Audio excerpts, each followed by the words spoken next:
Fucking weird.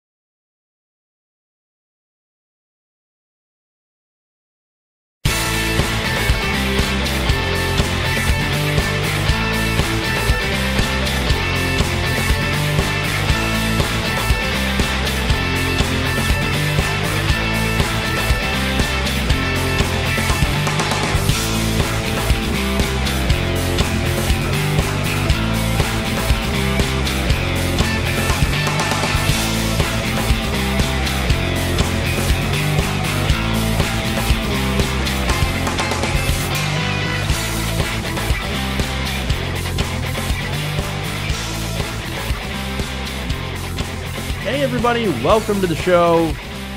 Around the Nation right here, TYT Nation. Jeff Waldorf here with you. Oops. We've got a great show for you guys here on this Tuesday afternoon. We've got the usual mix of ridiculous stories as well as very serious stuff. And so you're not going to want to miss it. It's going to be a great show here. We're going to talk about, as you might have noticed there, Donald Trump decided to Google himself. It did not go well. That's fun. We'll start out with some fun, and then, again, we'll get into some more disastrous stuff. Senator Inhofe, of course, going after John McCain for being dead. I know, right? Then we've got the Molly Tibbetts story. Family is speaking out, and I love what they have to say. Then we also have a disastrous story about health insurance in America. So there's a lot of details in that one. It's a long story, but we'll go through it. Look, this is something that happens to a lot of Americans, and so that's why I want to go through it in such detail. And then we have a story that was suggested to us yesterday about a woman that was killed in Ohio by an undercover police officer. We're going to talk about that and what I think we should do to fix situations like that to make sure they don't happen again. So there we go. That's what I've got for you guys today. So stick it around for the next hour as we go around the nation for some of the best stories and progressive political commentary. We did already talk about the mass shooting in Florida yesterday, unless there was another one. Just responding to people who were commenting in here. So yeah, already talked about that yesterday. So if you guys didn't know that, if you missed that, there's that video that you can go watch after the show. And you'll get my thoughts on that. Unless, of course, there was a new one, another one, which, to be honest, wouldn't actually surprise me in the least, because it happens all the time in America. So it's getting to the point of, oh, don't forget to talk about that mass shooting. Which one? Seriously, if we were to talk about all the mass shootings, and we would never talk about anything else. It's just constant. But anyway, now, if you haven't already, please give us a share. Very important. Sharing is caring. It's how you get help get out the message to everybody, and get more people into the stream. All right. So with that said, one more thing. Make sure to send your super chats if you want to help the show. So that helps. Patreon helps. Patreon.com/TYTNation. That's a couple of ways that you can support us and keep us on the air. Okay. Anyway, let's move on. Let's go into the first story. We'll have a little fun, and then we'll get a little darker as the day progresses. Okay.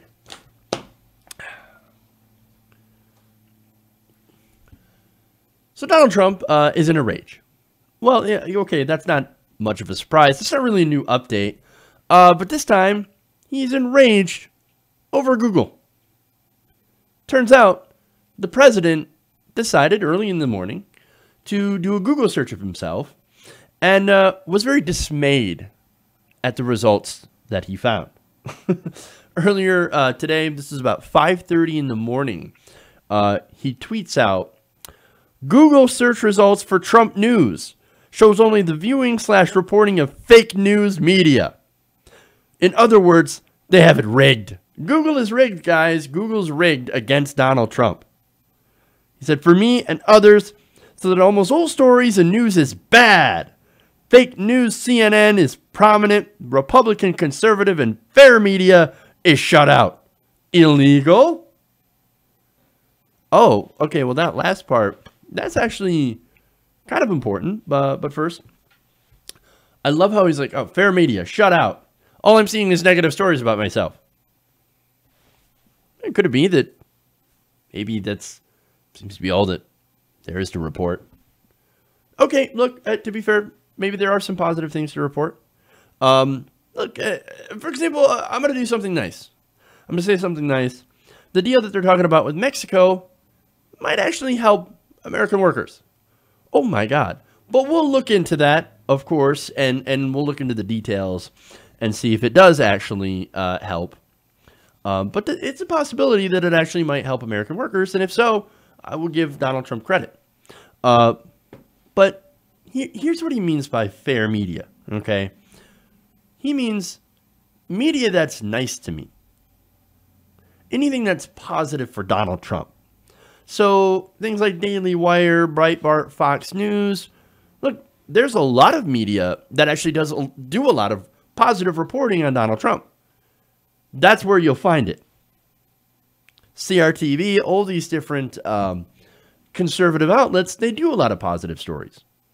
Now, for some reason, Donald Trump doesn't seem to be finding all that when he does a Google search on himself. Weird. But anyway, that's the context. Here's where it's important. He asks, is that illegal?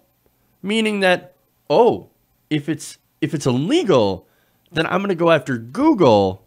I'm going to attack Google for, apparently or reportedly or allegedly censoring conservatives, which is ridiculous. Ironically, Donald Trump is actually making a weird case for the fairness doctrine, probably without even knowing it. Now, of course, that's if what he was saying were true. But before I touch on that, one more tweet. He said 96% of, and percent is two different words. I know, right? 96% of results on Trump news are from national left-wing media. Very dangerous. Google and others are suppressing voices of conservatives and hiding information in news that is good. They are controlling what we can and cannot see. This is a very serious situation. Will be addressed. Okay. So again, a couple of things on that. So it turns out this entire thing was spurred not just from Googling himself, right? But it's actually spurred in a segment earlier on Fox News where they talked to Diamond and Silk. And of course, Diamond and Silk, they're like, we're being suppressed. Oh my God. You get millions of views. You're not being suppressed. And look, in some of the previous segments, I've ran down why they're not being suppressed, why they're not just going after conservative media. Okay. It turns out conservative media and liberal media has actually been targeted by Facebook algorithms. And that's what this is actually about. But here's the thing, right? You're not being suppressed because you're conservative, right?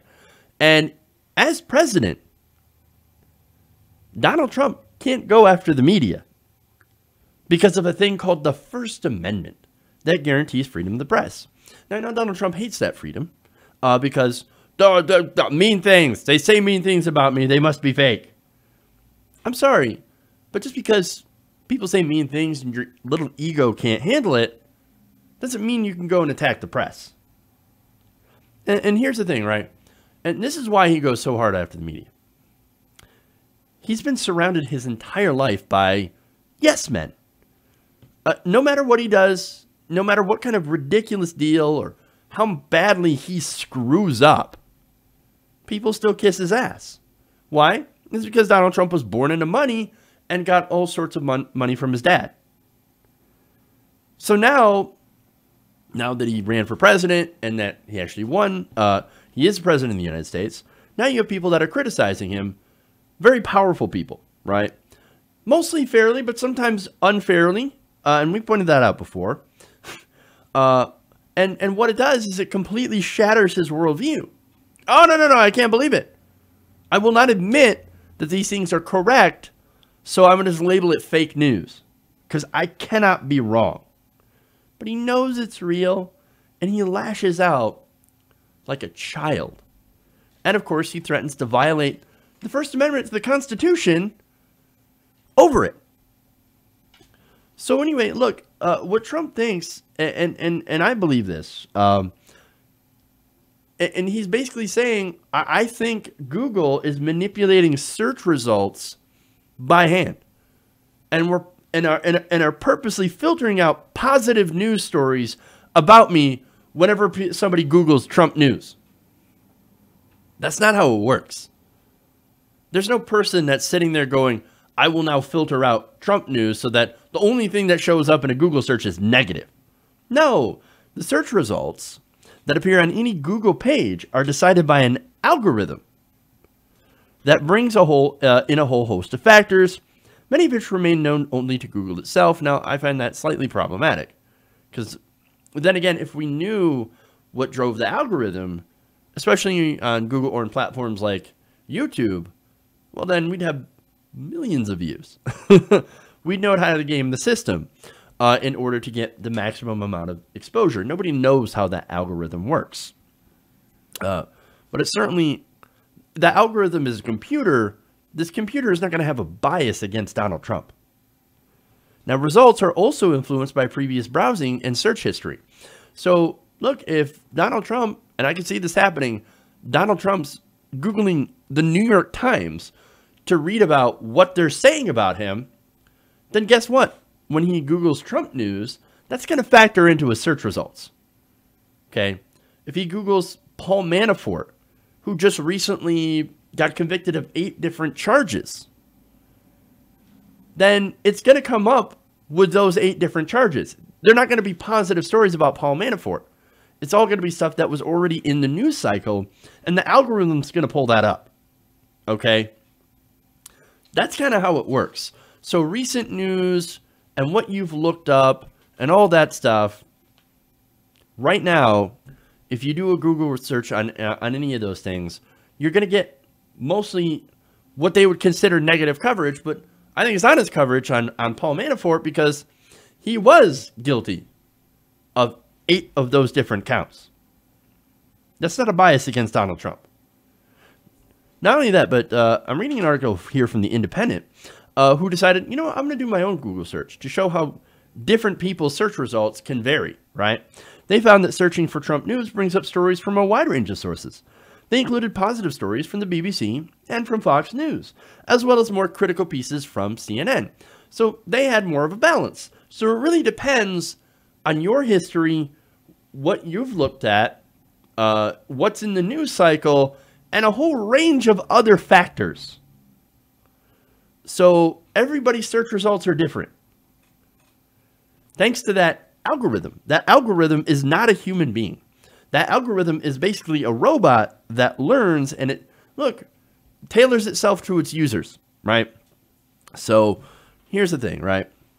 Now, I've talked about on the show how left-wing independent media, that's what I would qualify as, has been hurt by our own algorithm on YouTube.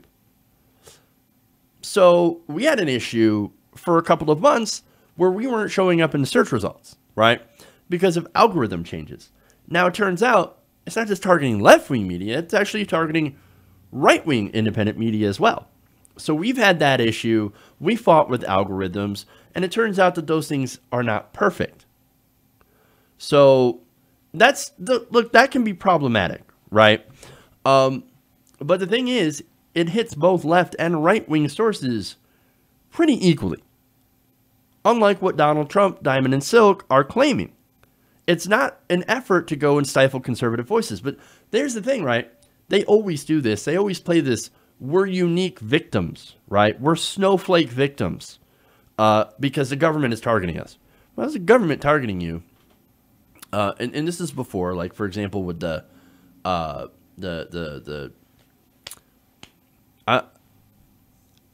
think it was these groups that were being targeted by the IRS, the whole IRS scandal. Now it turns out it was left-wing groups and right-wing groups that are being targeted. The same. It's just that conservatives said, no, we are the victims. The government's coming after us. And now instead of the government coming after us, these same conservatives are saying, look at social media, look at Google, look at YouTube. They're all coming for us. They're all after us, which is not the case. Again, right-wing sites get hit, left-wing sites are getting hit. It's sort of spread across the board. So, just saying that this is not a way to stifle conservative voices.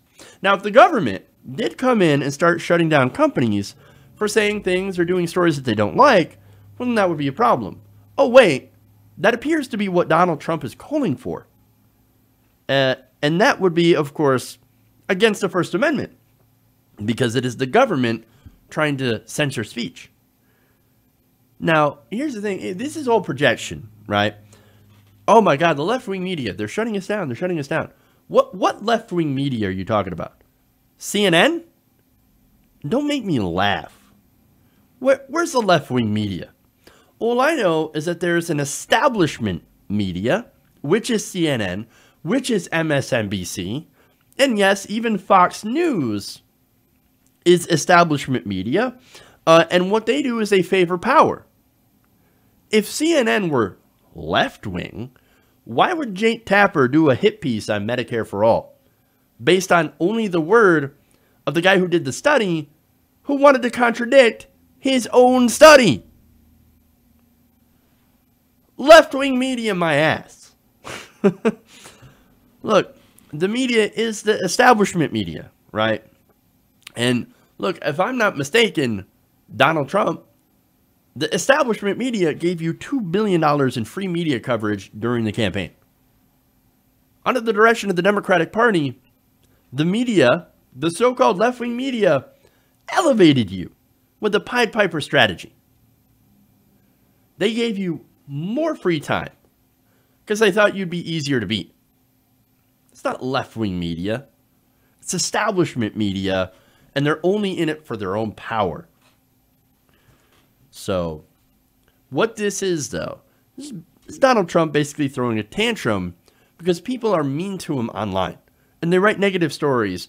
And when he Googles and not understanding how this entire thing works, comes up with negative search results, and he goes into a rage. Now, this doesn't mean that there aren't actual real problems with algorithm, with machine learning, and the increasing power of people like, for example, Mark Zuckerberg, and other social media companies besides Facebook being gatekeepers. We can talk about that. We can talk about how they do have an impact on what people see and hear on their platforms. But this is not that discussion. This is Donald Trump throwing a hissy fit over bullshit. Okay.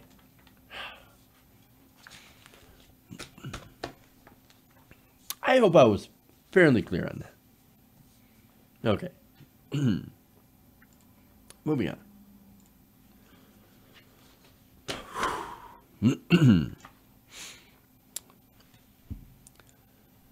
So the drama over John McCain continues.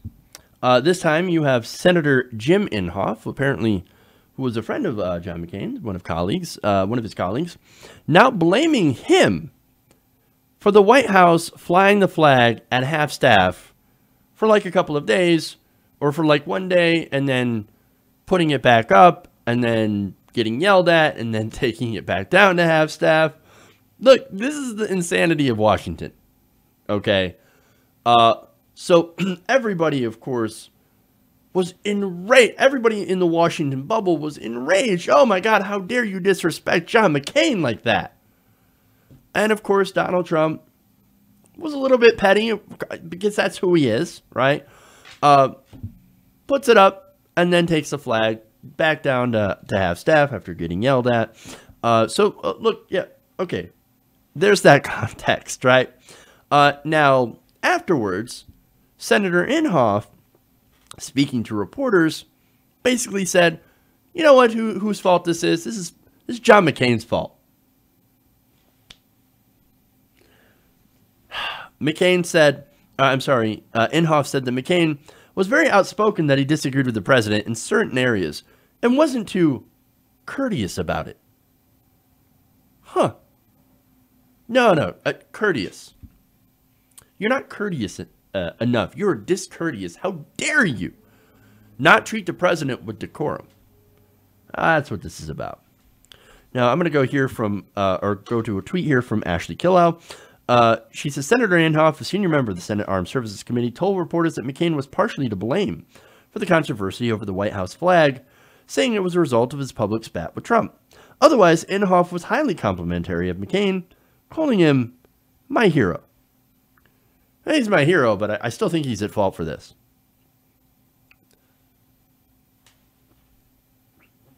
Okay. Hey, man, you got a funny way of showing it. Let's blame the dead guy for the president being an absolute child. Okay. All that aside, look, I guess that's normal drama in the Trump years. But here's my problem, right? So, yes, this is kind of funny. It's super petty, but also frustrating because this is what the national media has been talking about. That's what they've been focused on for the last couple of days. This little piece of White House drama.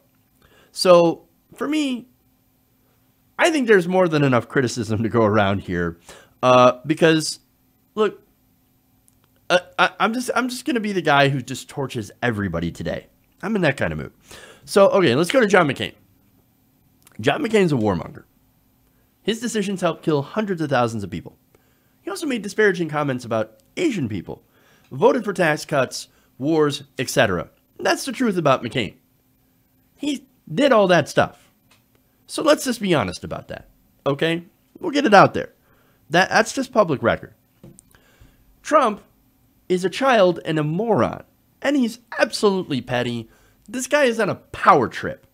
It's as if somebody made a toddler a CEO for the day, and all that toddler wants to do, because he's a toddler, wants to eat cookies and watch cartoons.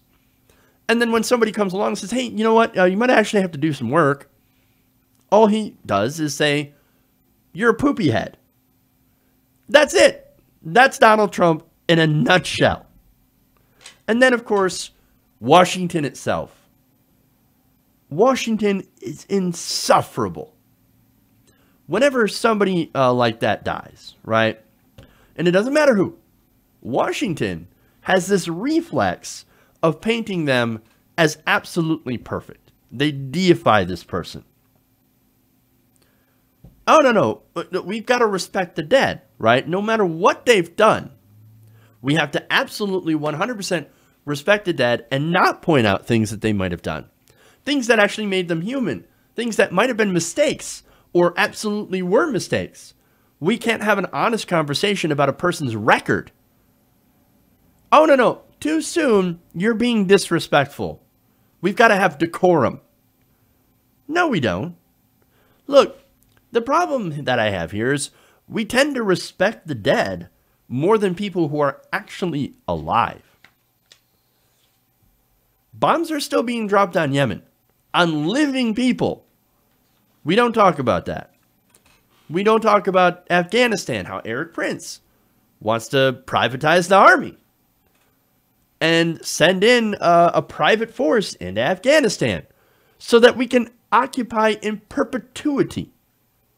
Then we still have an issue of migrant children still not being reunited with their families. We still have issues with the response to Hurricane Maria. Still have issues in Puerto Rico. We have all these issues in the country.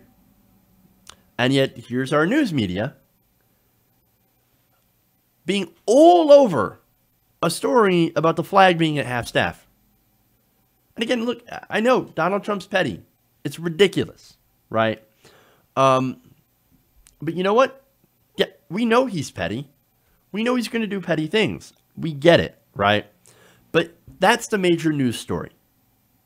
As well as a shitty congressman, Inhofe, being a shitty friend, blaming the dead guy for something our man baby in chief decided to do in one of his petty bitch fits. I don't know if you can tell, but I hate this story. I hate everyone and everything in this story. I hate all of it. Let's move on.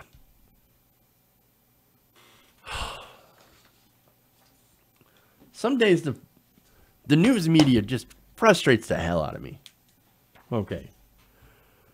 You know what? Here's what I'm going to do. I'm going to take a break. We'll come back. We got Molly Tibbetts. We'll talk about that, her family, and how they're awesome, and their response to some of the ridiculousness spread by Donald Trump and what the real problem is. And then we also, later on, we're going to have a health insurance story that's going to frustrate the hell out of you. So we've got that. Everybody make sure, if you have a super chat, please use that function. That helps the show. Also, give us a like, share. We'll be back right after this break. Around the nation.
Everybody, welcome to the show. Around the nation, TYT Nation here. Jeff Waldorf. Okay. It might help if I turn that on. So we're going to get to the story here, Molly Tibbetts. So let's do that. Okay.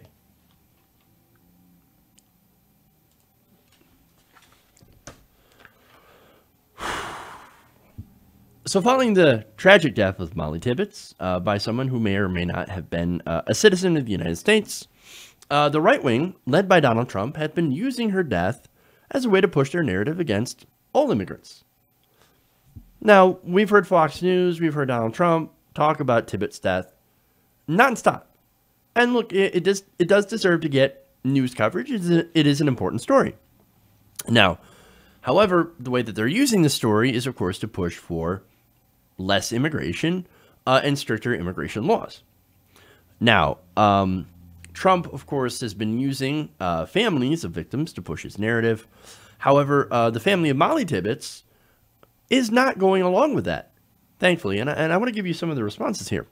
Now, speaking Sunday afternoon to more than 1,000 people at a ceremony in his daughter's former high school, Rob Tibbetts did not directly respond to comments by Trump, but he did talk about how Hispanics, Mexicans, were just as American to him as anybody else.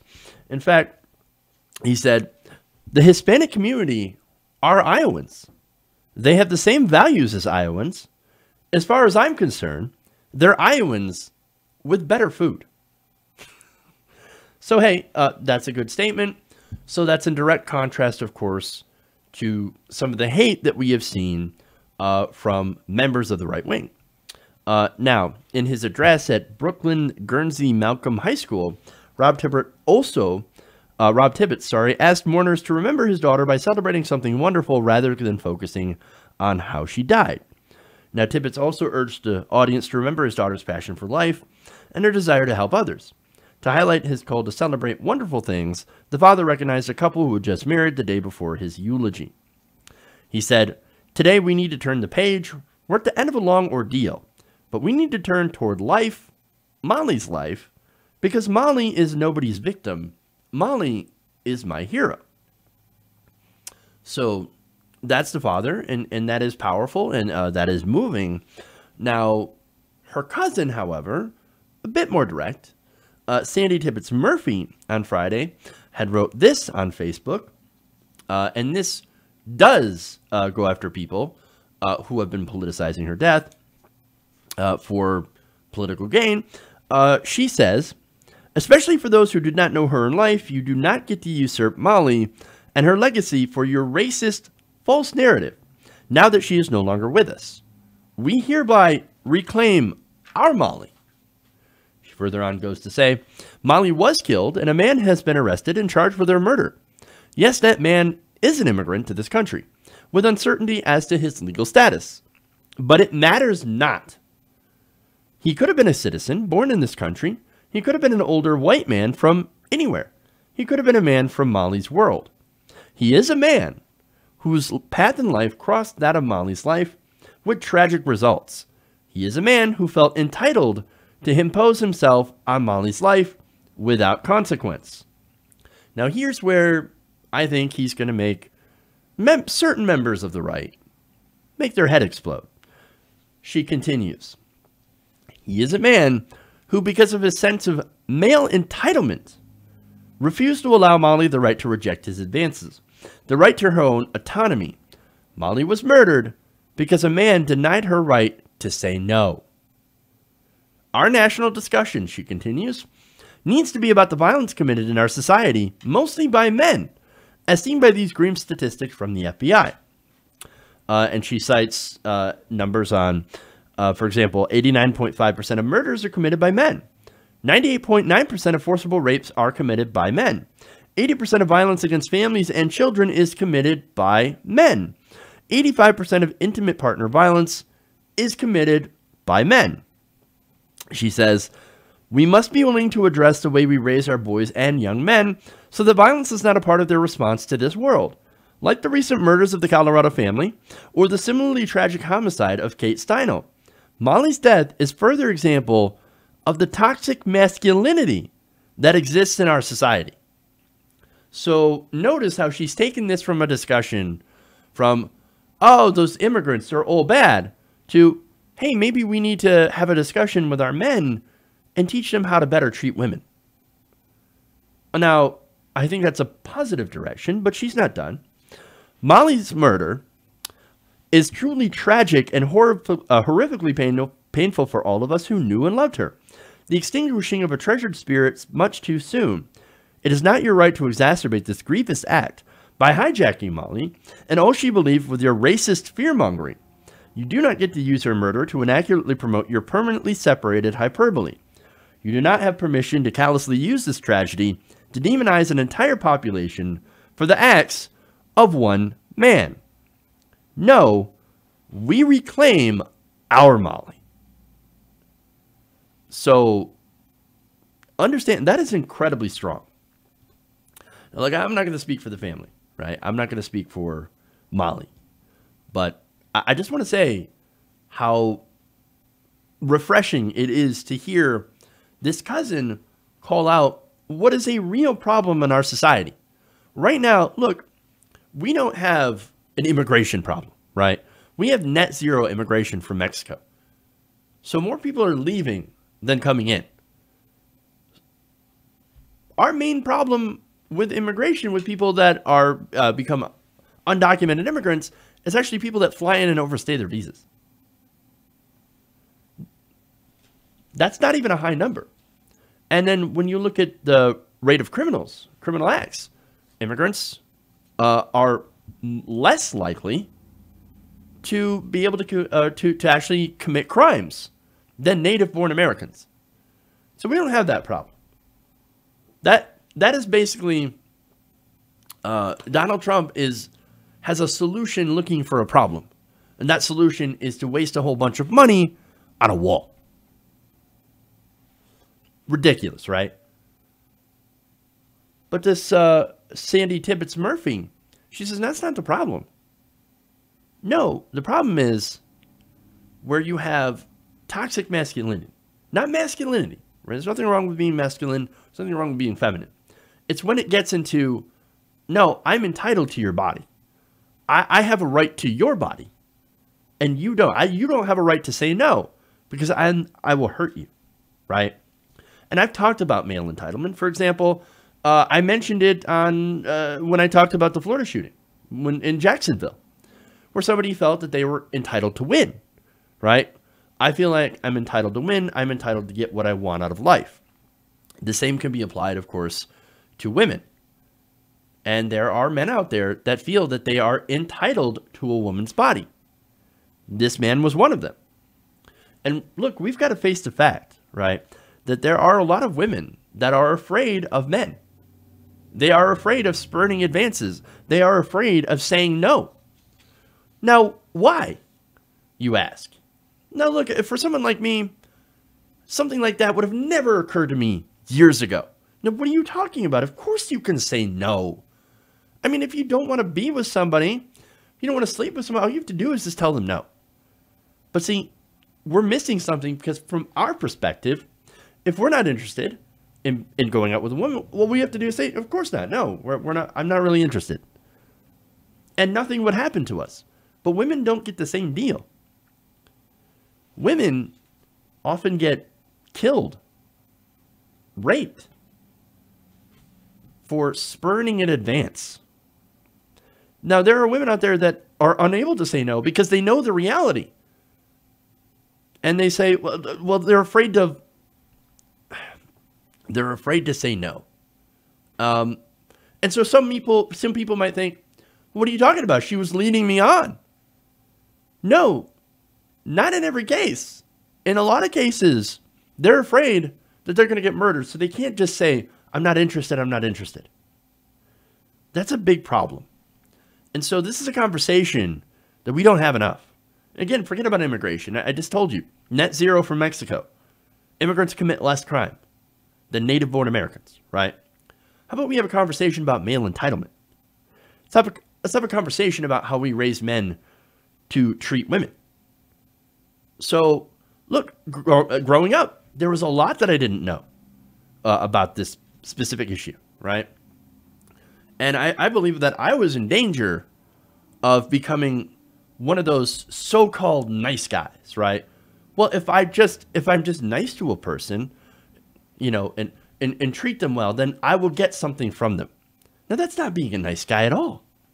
No, that's doing something and expecting something in return that is not an implicit agreement.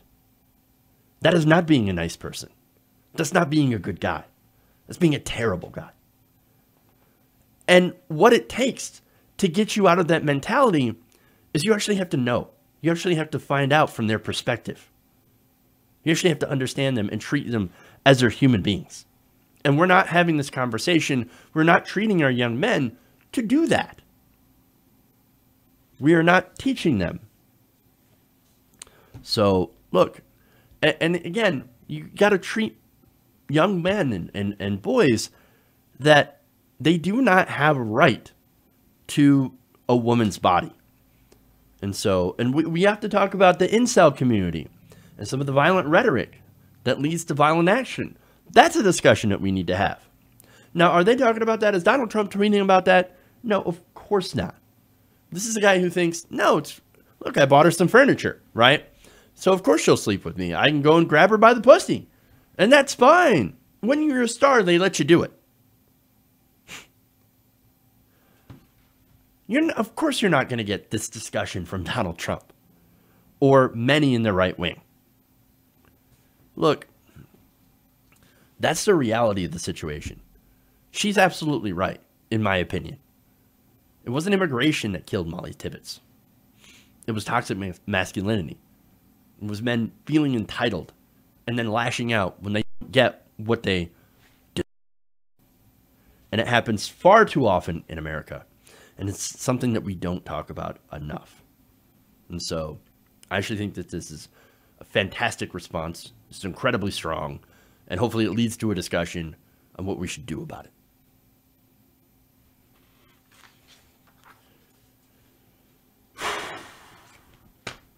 Okay. Moving forward.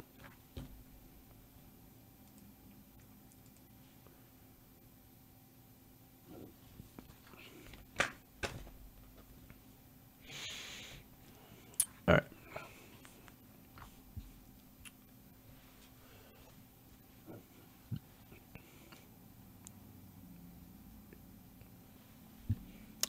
So the healthcare system in America is incredibly expensive compared to other modern nations. Now, there are, of course, defenders of the status quo that say, oh, no, you don't understand. Insurance provides a vital function. All you have to do is empower insurance companies by removing regulations and giving them lower taxes, and then let the free market come in and lower costs.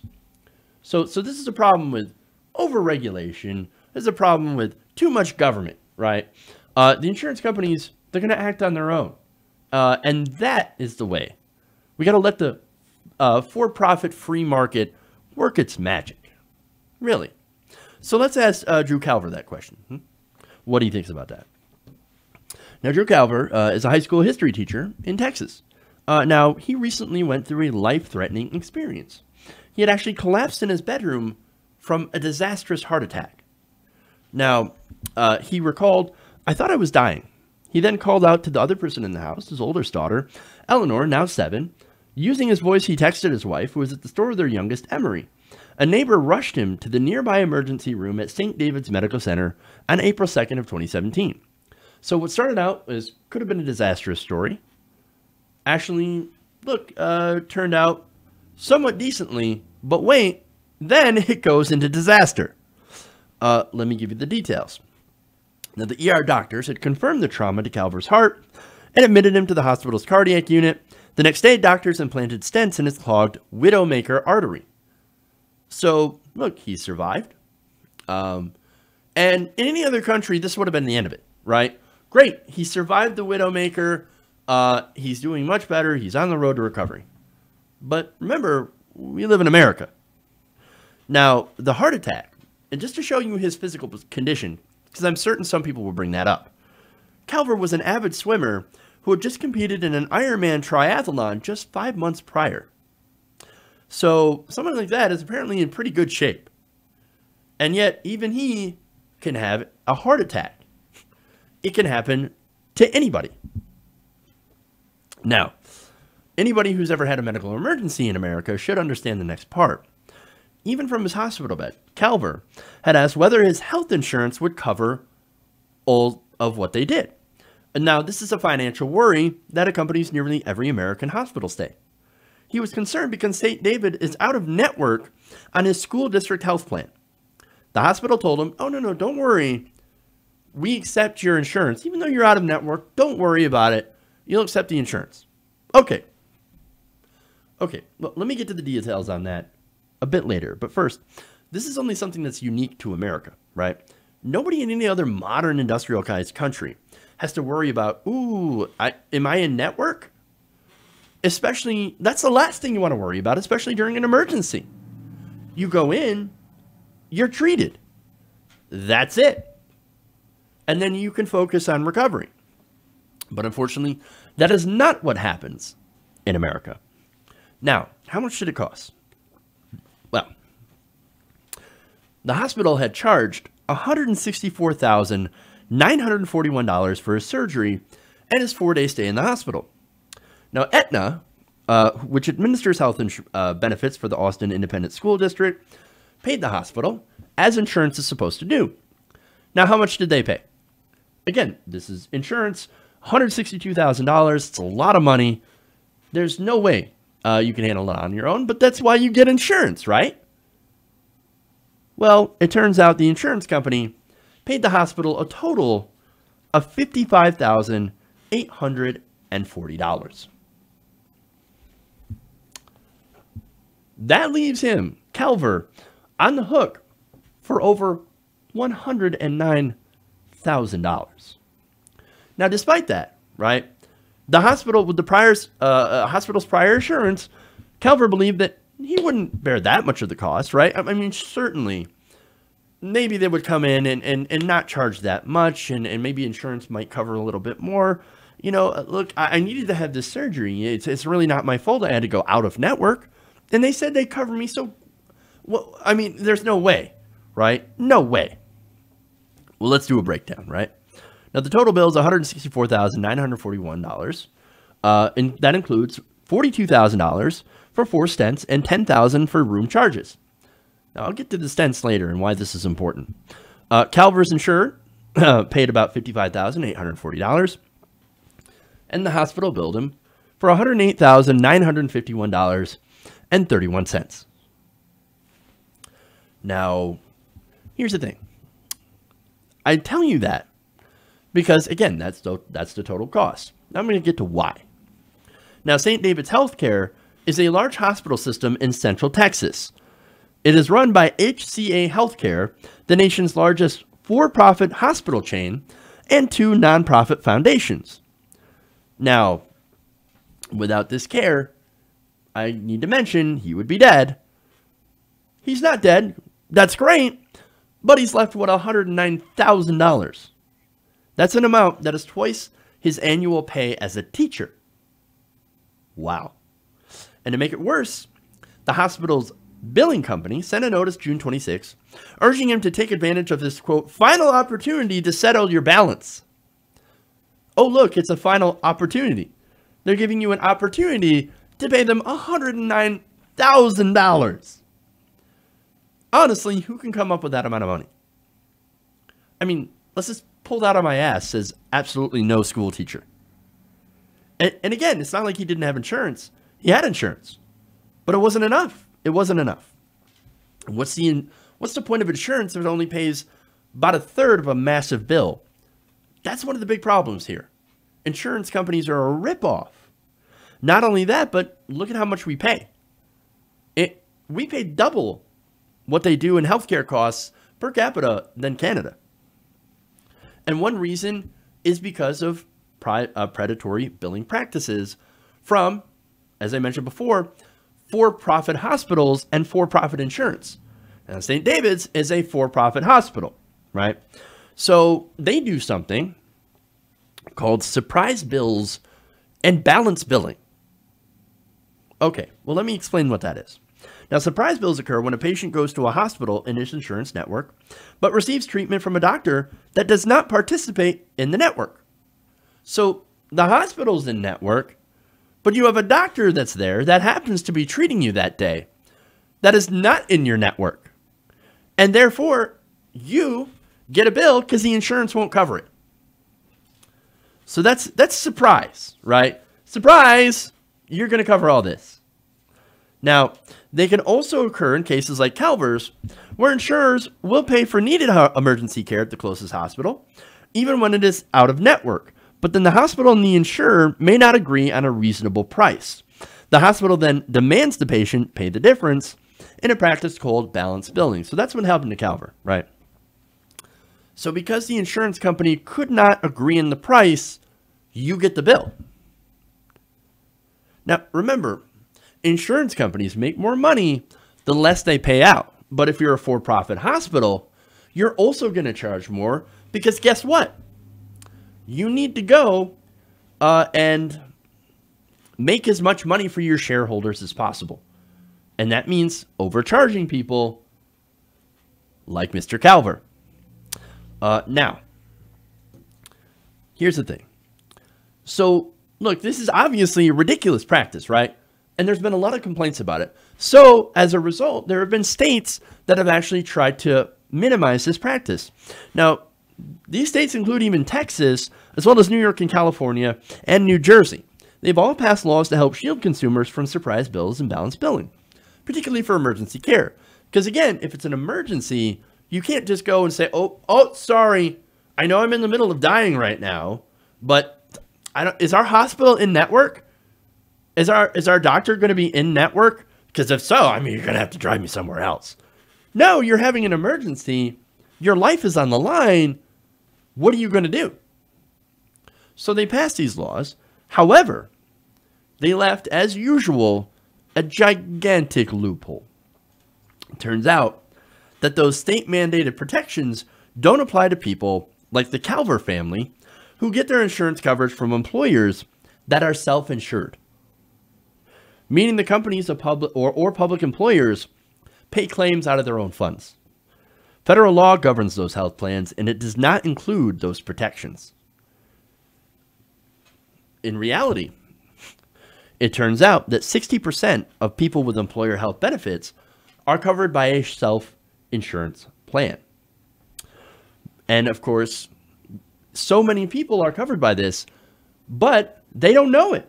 They don't know it, since employers typically hire an insurer to administer the plan, and employees carry a card bearing the name of Blue Cross Blue Shield or another major insurer.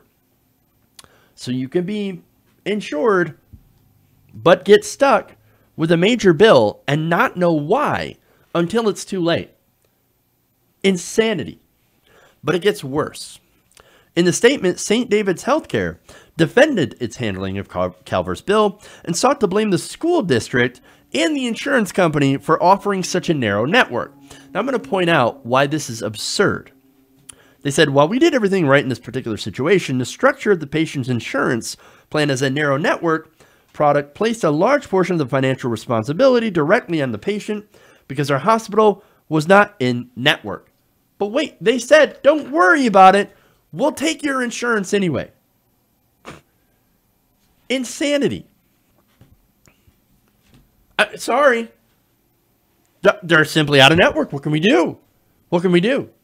But you told them already that you would accept their insurance, and then you accept a fraction of it. And you end up sticking this gigantic bill on somebody who cannot afford to pay it. But it gets worse. And this is why St. David's is, well, for lack of a better word, while they're bullshitting you, they said, industry analysts and consumer advocates say that St. David's has a reputation for exorbitant billing and for trying to collect big payouts as an out-of-network provider.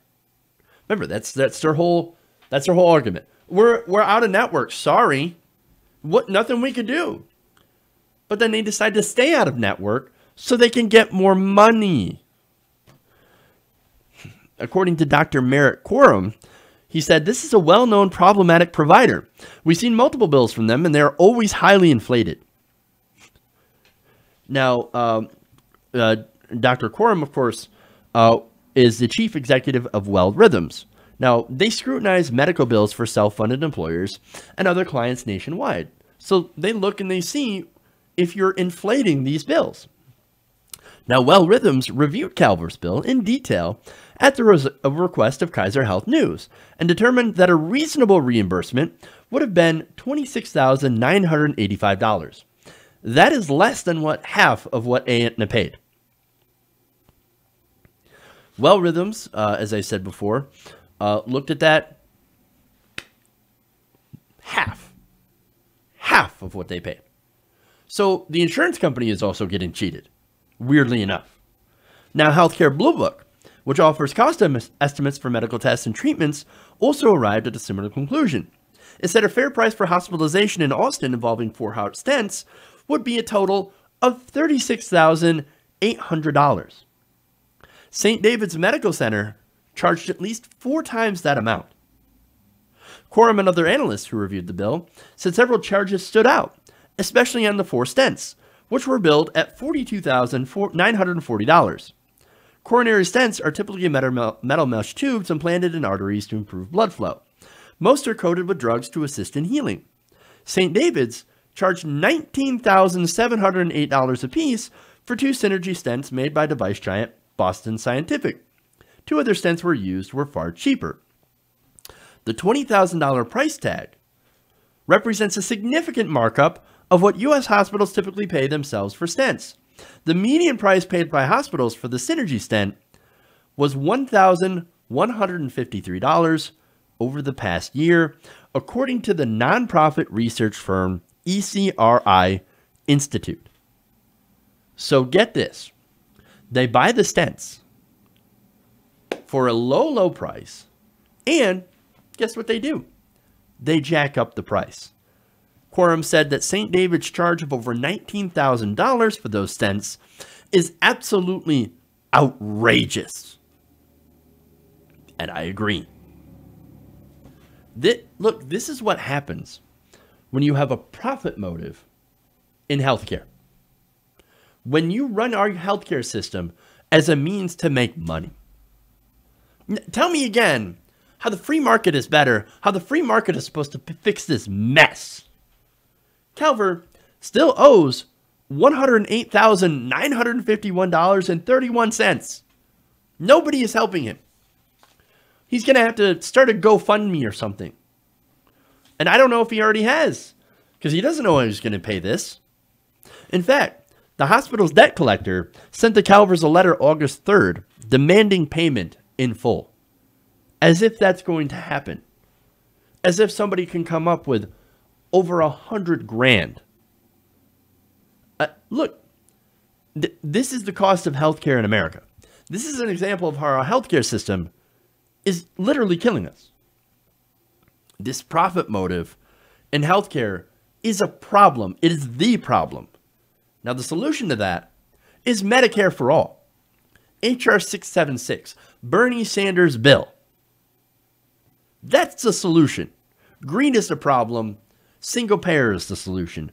Over 7/10 of Americans want it, including a majority of Republicans, 52%. And at even the most conservative estimate, that plan saves Americans $2 trillion.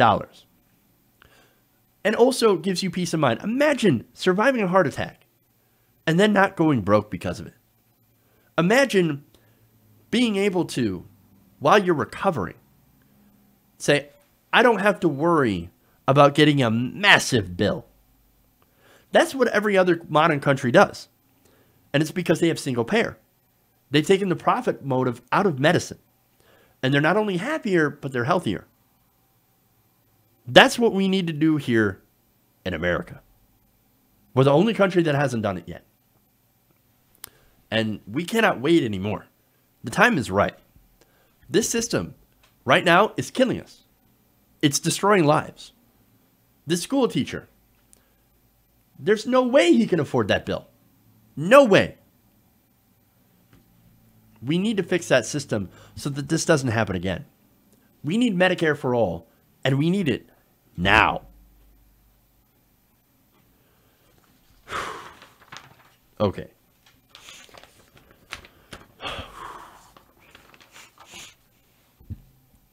One more story for you guys.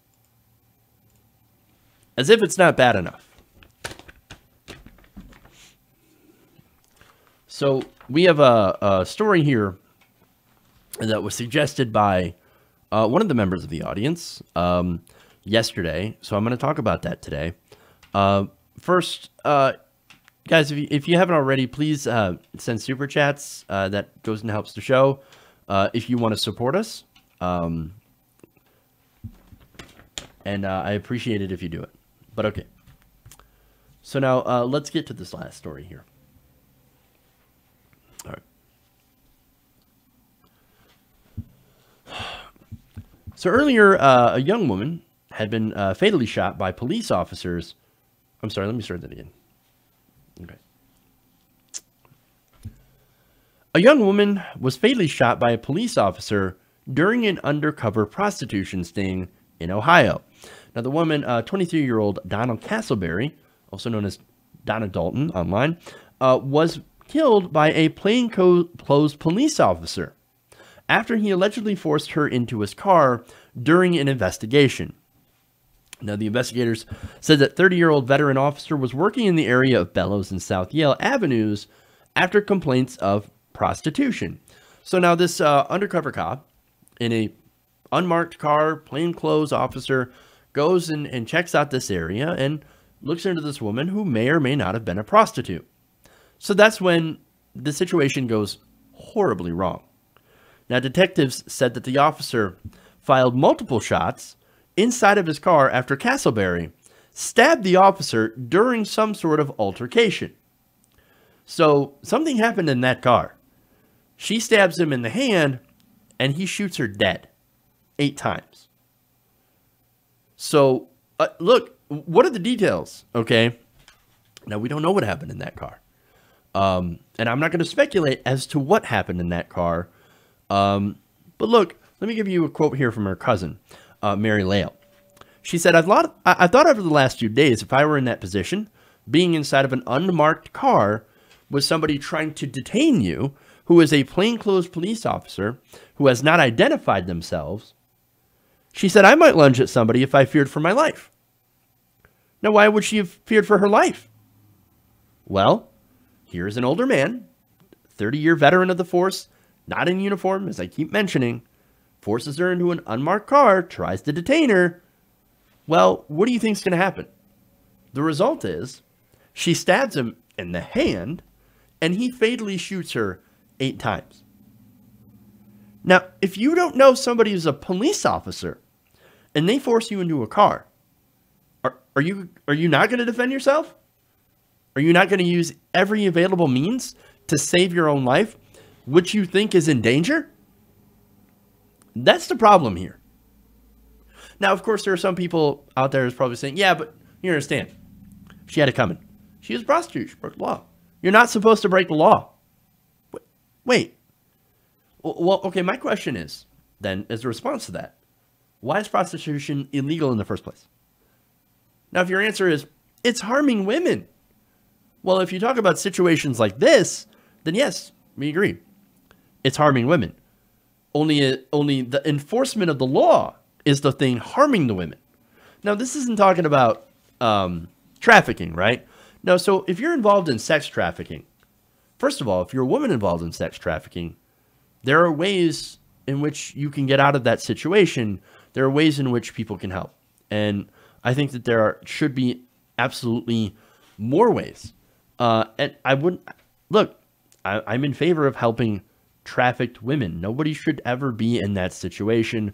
Nobody should ever have to be in that situation, right? And some are saying, look, this woman, she was being trafficked.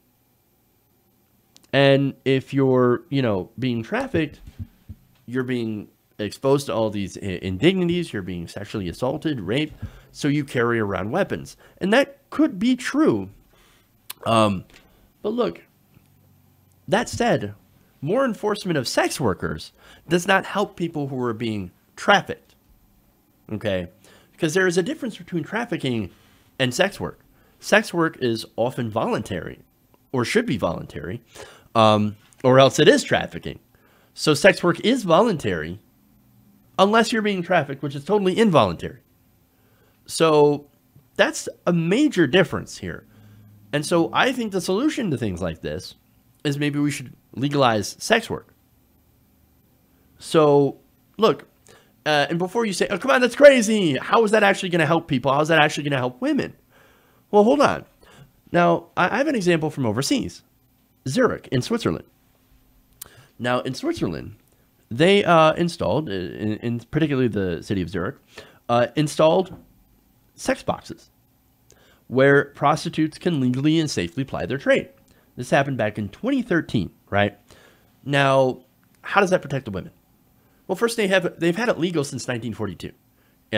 But they have found that, look, a lot of women, even though it's legal, there's still safety concerns. So what they did is they took taxpayer money and they funded these sex boxes, right? Now, these boxes include a panic button, laundry, showers, a cafe. Not only that, but there's also security guards. And workers also have to pay taxes and constantly get health screenings to make sure that they are healthy. So, look, I think that would be a solution. The result is authorities in Switzerland called the boxes a huge success. They've actually gotten women off the street and into a safer environment so they can still do their trade. And of course, it is consensual. As for trafficking, of course, we're all against sex trafficking, and we're all for being able to go after sex traffickers. And that would involve not punishing the women who are trafficked, by the way. Under current laws, even if you're trafficked, well, I mean, you're still doing sex for money, even though you're not seeing any of that money, right? So, look, we've got to legalize prostitution. It makes sense, okay? Now, here's the thing. I gave you that example of Switzerland, and I'm going to use it as a contrast to what's going on in America, where we have laws against prostitution. Here you have a woman being murdered by a plainclothes police officer over a prostitution or a suspected prostitution, right? Wasn't the whole point of making this illegal in the first place to protect women? Well, a woman just got murdered who, if the police officers were not involved, might be still alive. I mean, again, there's no reason why a consenting adult should not be able to charge for sex and do it safely. Had Donald Castleberry been living in a system like that, there's a good chance that she'd be alive. And her 2 kids, by the way, she had a family, they would still have a mother. Now, that police officer is being investigated for what exactly happened. Now, for my part, I don't have a lot of faith that they'll find him guilty of wrongdoing. How many times have we seen police officers escape when murdering somebody? The system, unfortunately, seems to be stacked against people and for police. But there's a way to change it. We can change it by changing laws. We need to make sex work safe, regulated. Because without doing that, unfortunately, we're going to continue to have people in that industry, because there will people that will work in that industry being exploited, being used, and being put in danger. So legalize it, regulate it, and guess what? You're going to actually make it a safer environment for the women who choose to be in this industry, and make it easier to go after real criminals, the traffickers. Okay. Okay. That's it. That's all I got for you guys today. Thank you for going around the nation with me today. I definitely appreciate it. Tomorrow we'll have another great show, so make sure to tune in then for that. Same time, same place, 3 p.m. Eastern, right here, TYT Nation. Also, make sure to check out our clips. If you haven't already, please give us a like and a share. I want to thank everybody for supporting Around the Nation. here on TYT Nation. You can do so by going to our Patreon, patreon.com/TYT Nation. That membership helps the show. Not only that, but if you're not subscribed, and you should be, please do help us get to 100,000 subscribers so we can take part in YouTube memberships. That also helps keep the show on the air. So, okay. Thank you guys. Love you. And remember, change begins with you. Good night, TYT Nation. We'll see you guys tomorrow.